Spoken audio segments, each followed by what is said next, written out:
ఇందిరమ్మ ఇళ్ల పథకానికి ఆదిలోనే అడ్డంకులు ఎదురవుతున్న తరుణంలో తెలంగాణలోని రేవంత్ రెడ్డి సర్కార్ ఊరాటనిచ్చే చర్యలకు శ్రీకారం చుడుతోంది.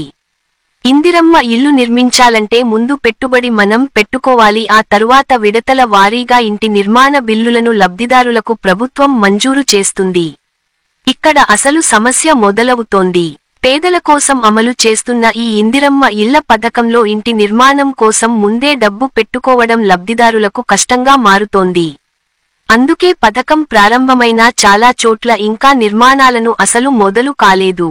దీంతో గ్రౌండ్ లెవెల్లో ఉన్న అసలు సమస్యను గుర్తించిన కాంగ్రెస్ సర్కార్ ఆ నష్టనివారణ చర్యలకు పూనుకొంటోంది.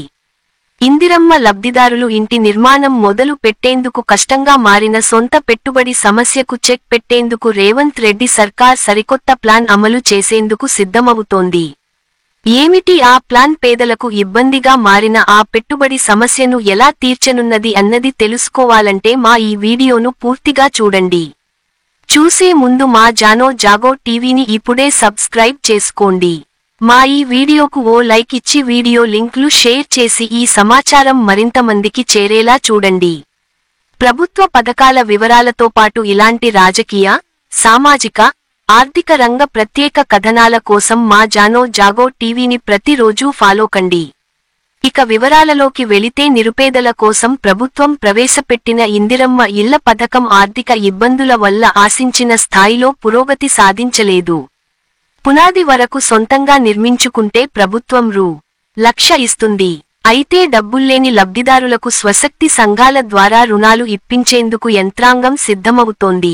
ఇంటి నిర్మాణం ప్రారంభించడానికి అవసరమైన పునాది వ్యయం కోసం స్వశక్తి సంఘాల నుండి అర్హులైన లబ్ధిదారులకు 1,00,000 వరకు రుణం ఇవ్వాలని గ్రామీణాభివృద్ధి శాఖ నిర్ణయించింది. నిరుపేద వర్గాల సొంతింటి కలను సాకారం చేసే లక్ష్యంతో ప్రభుత్వం ప్రతిష్టాత్మకంగా ప్రారంభించిన ఇందిరమ్మ గృహ నిర్మాణ పథకం ఆశించిన స్థాయిలో పురోగతి సాధించడం లేదు.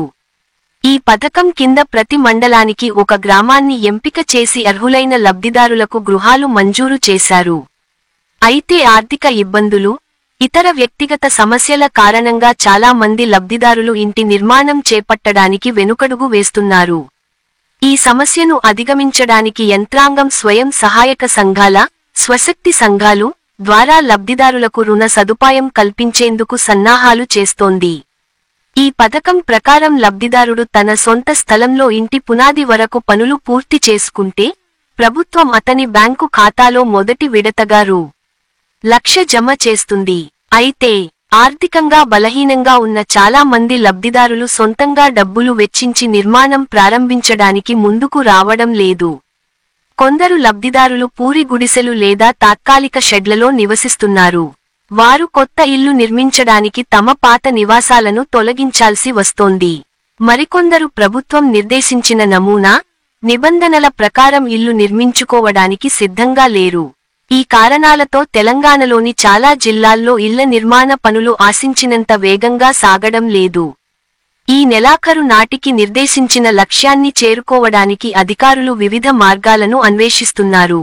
ఇందులో భాగంగానే స్వశక్తి సంఘాలలో సభ్యులుగా ఉన్న అర్హులైన లబ్ధిదారులకు ఇంటి నిర్మాణం కోసం రుణాలు అందించాలని గ్రామీణాభివృద్ధి శాఖ ఒక కార్యాచరణ ప్రణాళికను రూపొందిస్తోంది.